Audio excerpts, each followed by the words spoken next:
Direct News TV. June 24, 2023. Canadian, U.S. safety regulators to probe fatal loss of Titan sub.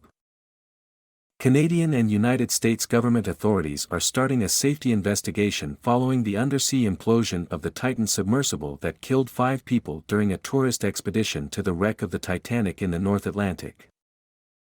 A debris field from the lost submersible was found on Thursday by a robotic diving vehicle deployed from a Canadian search vessel, ending an intense 5-day effort to locate the sub, which went missing on Sunday after 1 hour and 45 minutes into a 2-hour descent to reach the Titanic's resting place.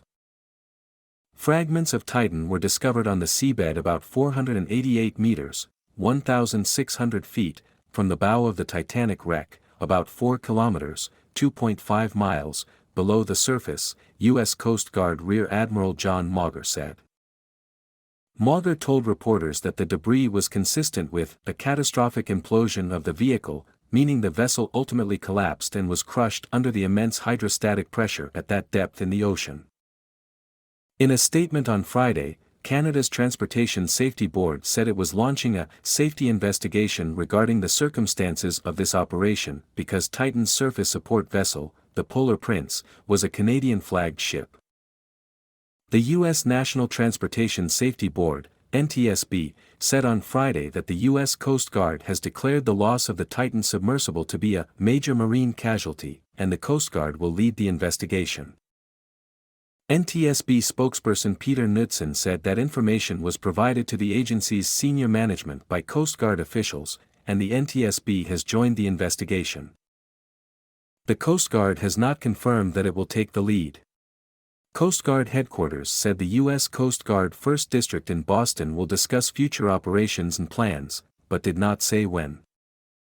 It was not entirely clear on Friday who would lead the overall investigation, which is sure to be a complex process involving several countries. OceanGate Expeditions, the company that owned and operated the Titan, is based in the U.S. but the submersible was registered in the Bahamas. OceanGate is based in Everett, Washington, but closed when the Titan was found on Thursday. The Titan support ship, the Polar Prince, was from Canada, and those killed were from England, Pakistan, France, and the U.S. How the overall investigation will proceed will also be complicated by the fact that the world of deep-sea exploration is not well regulated. Deep-sea expeditions like those offered by OceanGate are scrutinized less than the companies that launch people into space, noted Salvatore Mercogliano, a history professor at Campbell University in North Carolina, who focuses on maritime history and policy. The deep-sea investigations promise to be long and painstaking, and a key part of any probe is likely to be the Titan itself. Questions have been raised about whether the vessel was destined for disaster because of its unconventional design and its creator's refusal to submit to independent checks that are standard in the industry. The Titan was not registered as a U.S. vessel or with international agencies that regulate safety. And it was not classified by a maritime industry group that set standards on matters such as hull construction. OceanGate CEO Stockton Rush, who was piloting the Titan when it imploded, complained that regulations can stifle progress. Questions about the Titan's safety had been raised as back as 2018 during a symposium of submersible industry experts and in a lawsuit by OceanGate's former head of marine operations, which was settled later that year. The 5 who died included Rush, U.S. founder and chief executive officer of OceanGate Expeditions, which operated the submersible and charged $250,000 per person to make the Titanic trip.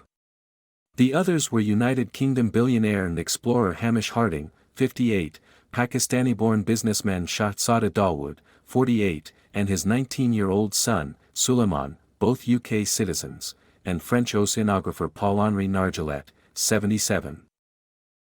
A flurry of lawsuits is expected, but filing them will be complex and it is unclear how successful they will be. Plaintiffs will run into the problem of establishing jurisdiction, which could be tricky, just as it will be for the investigation, said Steve Flynn, a retired Coast Guard officer and director of Northeastern University's Global Resilience Institute. My name is Kingsley. Please like, share, subscribe and hit that notification bell so you can be the first to be notified whenever we post. You won't regret it.